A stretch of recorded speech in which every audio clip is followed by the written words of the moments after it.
Bienvenue dans le Cinemonth, un rendez-vous mensuel dans lequel je vous partage les films que j'ai vus ce mois-ci, enfin non, le mois dernier, parce que là on est en décembre et je vous parle de ceux de novembre. Et on commence avec La Planète Sauvage, réalisé par René Laloux, sorti en 1973. Petit synopsis, sur la planète Igam, les Drags, humanoïdes bleus extrêmement avancés technologiquement et spirituellement, considèrent les minuscules hommes, descendants des habitants de Terra, comme des animaux ignorants. Ceux qui vivent en esclavage sont traités comme de simples animaux de compagnie et servent à divertir les enfants drags. Ceux qui vivent cachés dans la nature hostile de la planète sont régulièrement traqués et impitoyablement massacrés comme de la vermine. La Planète Sauvage est un film d'animation français. Cocorico. Et oui, je me suis intéressé à l'animation française parce qu'il n'y a pas que le Japon dans le monde. Alors ce film est considéré comme un classique de l'animation française. Tout le monde le connaît, et honnêtement c'était un très bon film. L'animation m'a pas mal surprise, on est en 1973 donc il faut pas s'attendre à un truc comme MHA quoi. Nous avons des techniques d'animation assez simples, nous avons les travelling etc. pour éviter de trop animer le truc parce que c'est une galère, on est en 1973, je le répète tout le temps. En comparaison avec le Japon, nous avons Lupin 3, le château de Cagliostro de Hayao Miyazaki, où là vraiment en termes d'animation c'est vraiment un autre niveau. On n'est pas sur la même année, on est sur la même décennie. Mais ce qui fait la grande qualité de La Planète Sauvage, c'est son univers. Certes, ça reprend un roman, mais il faut imaginer la chose. Et comment la mettre en forme? La Planète Sauvage nous montre un univers de science-fiction très original. Déjà de son environnement et de la faune et la flore, qui est très spécial et très original. On nous montre des technologies très avancées, et aussi on nous montre un peuple inconnu, enfin pas vraiment inconnu. Nous avons les Drags qui sont les habitants de Igam, mais nous avons aussi les hommes. Et les hommes, ils sont comme nous, ce sont des vrais hommes. En fait, il y a écrit OMS, mais c'est vraiment comme AHO2MES. Et la façon dont les Drags considèrent les hommes comme des insectes, mais littéralement, en plus de leur taille, ils sont vraiment considérés comme des insectes. Donc, qui sait se battre et tuer des Drags. On a un peu une métaphore des humains qui maltraitent les animaux, insectes, etc. Donc je trouve ça très bien. Franchement, je vous conseille de regarder ce film si vous êtes vraiment très intéressé par l'animation. Passons maintenant à Requiem for a Dream de Darren Aronofsky, sorti en 2000. Petit synopsis, les utopies créées par la drogue sur 4 habitants de Coney Island volent en éclats lorsque leurs addictions deviennent trop profondes. Bon, un classique du cinéma, bien entendu, vu que moi je suis pas cinéphile et du coup que je regarde très peu de films, et ben voilà, fallait que je découvre un peu ce chef-d'œuvre. Et franchement, c'est un très bon film. On a l'utilisation de split screen qui est très bien. Aussi, nous avons les moments de prise de drogue qui sont faits... comment dire? On ne voit pas littéralement la personne en train de prendre de la drogue. Voilà. Bon, le truc qui était un peu chiant, c'était au début, mais vraiment au début, au générique, où je me disais, on va où là? C'est quoi le film en fait? Mais sinon, dans le film, on comprend tout. C'est juste, voilà, le début était assez lent. Et que retenir de ce film? C'est pas bien de prendre de la drogue. Voilà, le film nous montre les effets de l'addiction à la drogue qui ruine la vie des gens, que ce soit la personne en elle-même et son entourage. On nous montre aussi comment commence une addiction, par exemple avec la mère du personnage principal, j'ai plus les noms. Sinon c'est un très bon film sur le vice qu'est la drogue. Voilà, je vous conseille de regarder ce film pour voir les conséquences de la drogue sur les gens, au lieu d'en consommer. Je pense que c'est mieux. Passons au prochain film qui est The Handmaiden de Park Chan-wook, sorti en 2016. Petit synopsis. Dans la Corée des années 1930, sous occupation japonaise, une jeune fille, Sooke, je sais pas, est engagée comme servante auprès d'une riche héritière japonaise, Hideko, qui vit recluse dans un vaste domaine à la campagne avec son oncle Kozuki, un homme autoritaire. Mais la servante cache un secret, elle est pickpocket, et a été recrutée par un escroc se faisant passer pour un comte japonais afin de séduire Hideko et de lui dérober sa fortune. Quel synopsis quand même. J'ai découvert ce film en me baladant dans un Cultura dans le coin film. J'ai vu le DVD, j'ai vu le synopsis, j'ai fait... Je vais regarder ça. Alors on est sur un film de Park Chan-wook, celui qui a fait Old Boy. Faut s'attendre à une masterclass. Et on l'a eu cette masterclass. The Handmaiden est incroyable. C'est l'un des meilleurs films que j'ai vu ce mois-ci. Que ce soit sur l'histoire, les plot twists qu'il y a dans le film, les mises en scène... Trop de choses en fait, il y a trop de choses qui est incroyable dans ce film. Le sexe, en fait tellement le film est très bien fait, tu ne vois pas du tout le temps passer. C'est passé à une vitesse, alors que c'est en 2 parties le film. C'est incroyable. Je pense qu'on peut dire qu'il est au même niveau que Old Boy, voire un peu meilleur.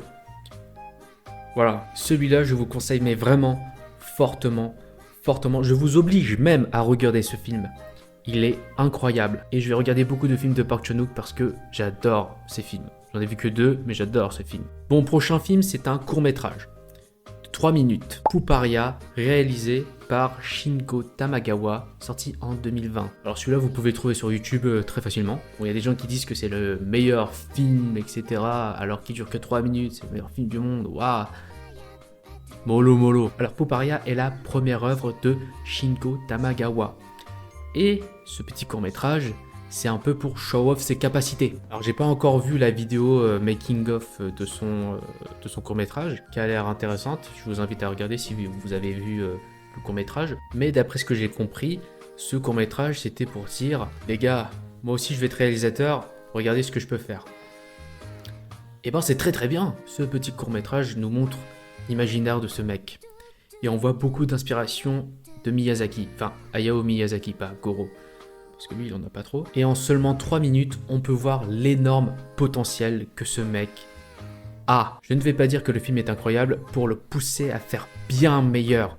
Et en plus, un long métrage, j'espère. J'espère, vraiment. On fait face là à un réalisateur avec un énorme potentiel. J'espère qu'il pourra réaliser un film. Franchement, j'ai hâte. Passons au prochain film qui est Coraline par Henry Selick, sorti en 2009. J'ai oublié. Petit synopsis. Errant dans sa vieille maison délabrée de sa nouvelle ville ennuyeuse, Coraline, 11 ans, découvre une porte cachée menant à une version étrangement idéalisée de sa vie. Pour rester dans ce monde imaginaire, elle doit faire un sacrifice terriblement réel. Coraline est un film en stop motion. Et oui, nous avons un autre aspect de l'animation. On a l'animation 2D, 3D, la stop motion et plein d'autres. Bon, on va dire un aspect. Et le gros flex que je peux faire parce que je n'ai jamais eu l'occasion, j'ai lu le roman. Et ouais, j'ai lu le roman avant. Du coup, je connais déjà l'histoire. Sinon, Coraline est un très bon film. En fait, tous les films que je vais vous parler, ils sont très bien. Oui, j'ai pas de films de merde à vous conseiller. Mais de toute façon, moi, les films en stop motion, je trouve ça déjà incroyable. Hein. Peu importe si l'histoire est plus la merde, moi, je fais vraiment respect. Énorme respect pour les mecs qui font de la stop motion. La patience qu'il faut avoir.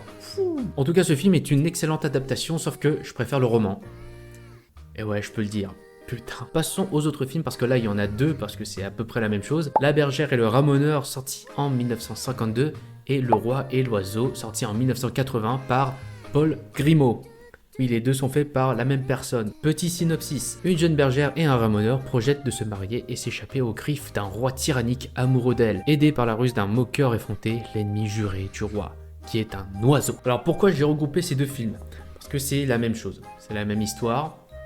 Voilà. Alors La bergère et le ramoneur, sorti en 1952, c'était assez compliqué de le trouver parce qu'il n'y a pas la version originale. Paul Grimaud il s'est dit c'est de la merde, vas-y on va le mettre dans le fin fond de mon placard. Mais j'ai trouvé une version en anglais. Bon, je m'en foutais un peu du doublage, ce que je voulais voir c'était l'animation. Et franchement, ce premier film il était vraiment bien. L'animation est carrée, les mises en scène sont cool, le château il est incroyable. Je comprends pourquoi Hayao Miyazaki il a adoré ce film. D'ailleurs, c'est la raison pourquoi j'ai regardé ce film aussi. Bon, après, niveau scénario, il y a des moments où ça va un peu vite, mais sinon c'est bien. Mais maintenant, la question. Que vaut la deuxième version, sortie en 1980, genre on est à 28 ans après? Eh bien, Le roi et l'oiseau, c'est exactement la même chose que La bergère et le ramoneur. Mais vraiment, le film reprend les scènes de l'autre film. Mais vraiment la même chose, mais on rajoute quelques scènes en plus. Voilà, vraiment c'est ça. Alors certes, les scènes bonus sont rajoutées et apportent beaucoup plus au niveau du scénario, mais il y a quand même des défauts. À un moment, on rencontre un personnage qui a une boîte à musique qui fait tuk tuk tuk, tu vois. Dans la première version, ça fait de la musique de boîte à musique, mais dans la deuxième version, c'est pas ça. Du coup, j'ai trouvé ça dommage. Et même parfois, il y a des scènes bonus qui servent à rien, concrètement, à part un peu développer le château, etc. Mais il y a vraiment une scène où le roi, il attend et il y a un petit spectacle devant lui, et voilà. Ouais. Alors sur les deux films, le rythme est assez lent, c'est le rythme de l'époque, donc je ne conseille pas vraiment à tout le monde, mais je vous conseille vraiment de regarder ce film si vous êtes vraiment intéressé par l'animation, et surtout intéressé par les goûts de Hayao Miyazaki. Ah, et aussi le film est français. Voilà. Passons au prochain film qui est Memories, sorti en 1995. Et là, en fait, ce film est une compilation de 3 courts-métrages, de 40 minutes et l'autre, 2 40 minutes et 1 20 à peu près. Nous avons Magnetic Rose, réalisé par Koji Morimoto, qui a fait Animatrix, Après, je sais pas si vous connaissez. Alors, synopsis. Le film raconte ce qui se passe lorsqu'un cargo spatial d'une entreprise est appelé à enquêter sur un signal de détresse provenant de ce qui devrait être une station spatiale abandonnée. Ce premier court-métrage est le meilleur court-métrage des trois. C'est certes court, mais l'histoire est incroyable. On est sur un mélange de fantastique avec un fantôme, etc. et de SF. C'est vraiment faux que vous regardez ce film. Le deuxième court-métrage qui s'appelle Stink Bomb, réalisé par Tensai Okamura et Katsuhiro Otomo. Bon, Katsuhiro Otomo qui a fait Akira. Bonjour monsieur. Et Tensai Okamura qui a travaillé sur Evangelion.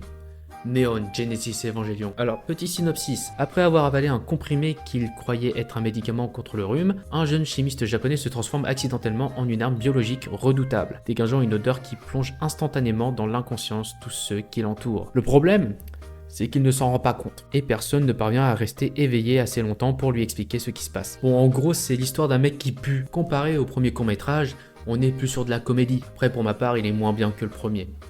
Voilà. Mais sinon, au niveau de l'animation, etc., comme pour le premier court-métrage, bah, ils sont très bien.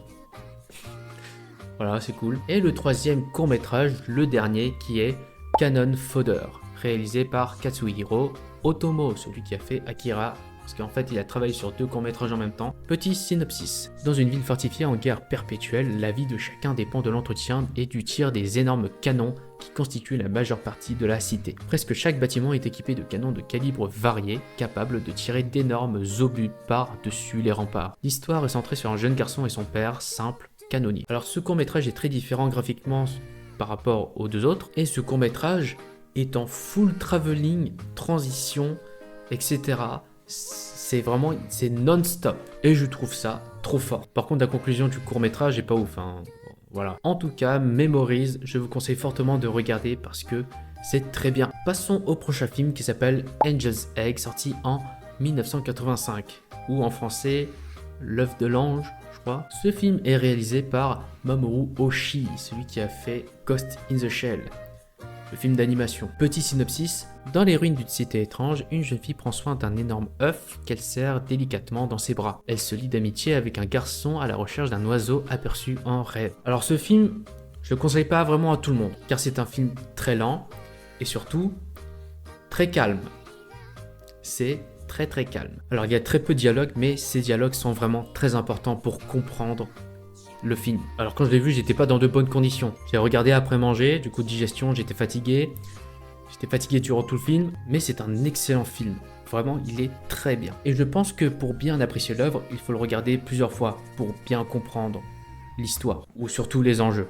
Ouais, les enjeux, c'est mieux. Voilà, c'est un film qui n'est pas conseillé à tout le monde, mais surtout pour les gens qui adorent l'animation japonaise ou l'animation tout court. Passons au prochain film qui est Arco, sorti cette année, 2025, par Hugo Bienvenu.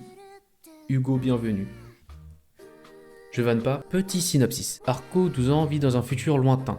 Lors de son premier vol, dans sa combinaison arc-en-ciel, il en perd le contrôle et chute dans le passé. Iris, une petite fille de son âge originaire de 2075, le voit tomber. Elle le sauve et tente par tous les moyens de le renvoyer à son époque. Ce film-là, je l'ai vu au cinéma.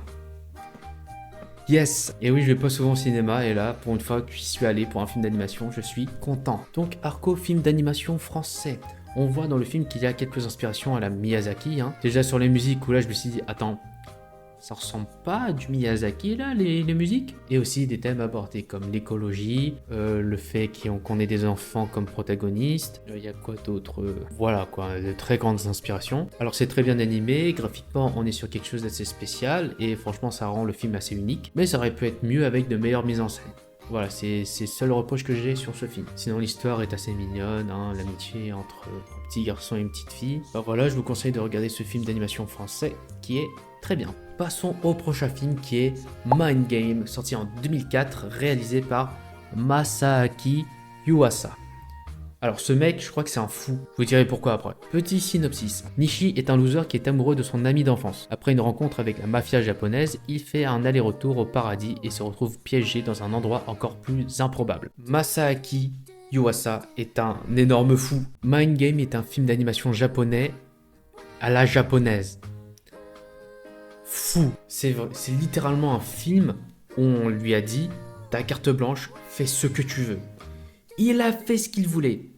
Il a fait c'est incroyable. Ce film, en termes d'animation, c'est un festival, littéralement. Alors certes, les dessins sont pas très beaux, mais putain, il y a une créativité hors norme, j'adore ce film, il est incroyable. On utilise plusieurs styles d'animation qui sont pas vraiment les meilleurs, mais qui donnent une créativité hors norme. Au niveau de l'histoire, ça n'a aucun sens, et c'est incroyable parce que c'est ça que je veux. Vraiment, la qualité de ce film, c'est l'animation et la créativité.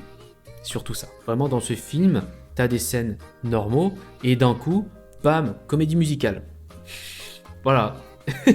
On te prévient pas, tac, il y a direct le truc. Et vraiment, ce film montre à quel point les films d'animation ont une liberté totale sur tout. Si vous voulez vivre une expérience d'animation incroyable, je vous conseille fortement de regarder ce film parce qu'il est incroyable. Oui, je dis encore incroyable. Passons au prochain film qui est Night is Short, Walk On Girl, réalisé par la même personne, Masaaki Yuasa, sorti en 2017. Petit synopsis. Alors qu'un groupe d'étudiants sort en ville pour une soirée, une étudiante de deuxième année, connue uniquement sous le nom de la fille aux cheveux noirs, trop cool, vit une série de rencontres surréalistes avec la vie nocturne locale. Ignorant tout des aspirations romantiques de Senpai, un étudiant plus âgé qui invente des raisons de plus en plus fantaisistes et artificielles pour la croiser, dans le but de conquérir son cœur. Alors ce film c'est à peu près pareil que Mind Game, sauf qu'en moins fou. On reste sur la même chose graphiquement, on a une histoire, une vraie trame narrative sur, on va dire, le senpai qui va essayer de pécho la fille aux cheveux noirs, vraiment la façon de dire est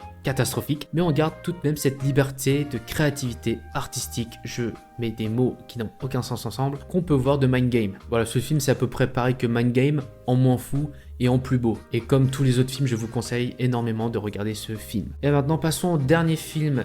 Et oui, je n'ai pas regardé 20 films, j'en ai regardé 12 je crois. Belladonna of Sadness, réalisé par Eiichi Yamamoto, sorti en 1973. Passe de 2017 à 1973. Petit synopsis, un seigneur féodal cruel vit Ward, une jeune villageoise, la nuit de ses noces et s'emploie à ruiner sa vie et celle de son époux. Bannie de son village, la jeune fille conclut un pacte avec le diable pour acquérir des pouvoirs magiques et se venger. Celui-là non plus, je le conseille pas vraiment à tout le monde parce que déjà c'est un vieux film et les bandeurs d'animation actuels vont vous dire c'est quoi cette merde, mais c'est un excellent film. Déjà, ça reprend le roman d'un Français. Voilà. Et deuxièmement, le niveau d'adaptation de l'époque pour créer un film d'animation est vraiment très bien fait. Alors dans le film, oui, il y a de l'animation, mais il y a surtout du travelling. Et un travelling d'un dessin très long. Alors on prend un peu le style des premiers mangas, on va dire entre guillemets, où nous avons des illustrations très longues, très longues, qui fait en sorte de l'animation. Et je trouve ça vraiment très smart, parce qu'on ressent un mouvement constant. Alors que les dessins ne bougent pas, c'est vraiment juste la caméra qui bouge, l'écran, je sais pas comment dire. Alors par rapport à La Planète Sauvage où c'était l'animation qui m'a un peu plus marqué, là Belladonna of Sadness c'est surtout la créativité qui m'a beaucoup marqué. C'est vrai que j'ai regardé deux films qui sont sortis la même année, mais pas dans le même pays. Alors l'histoire est assez trash, on parle de V-Word et aussi beaucoup d'orgies. Voilà, c'est pas un film à montrer à des enfants, mais en tout cas je vous conseille fortement de regarder ce film, rien que pour la culture de l'animation japonaise. Voilà pour le Cinemonth de novembre, et oui je vous ai pas montré d'image, le but c'est de réveiller votre curiosité à regarder des films, surtout des films d'animation, parce que moi j'adore l'animation, mais c'est quand même bien de regarder des films avec des vrais gens de temps en temps. Là le but c'était pas de critiquer, donner mon avis, etc. C'était plutôt de vous conseiller et juste dire ce que j'ai regardé comme film. En tout cas, j'espère que cette vidéo vous a plu et j'espère que vous allez regarder quelques films que je vous ai présentés. On se retrouve le mois prochain pour le Cinemonth de décembre. Bah oui, parce qu'en fait, on fait un décalé, parce que si je fais le mois même, alors que j'aurais peut-être regardé d'autres films à la fin du mois, etc., ça serait complètement con. N'hésitez pas à vous abonner et à liker la vidéo. À chaque fois, j'oublie de le dire. C'était Macrage. Ciao.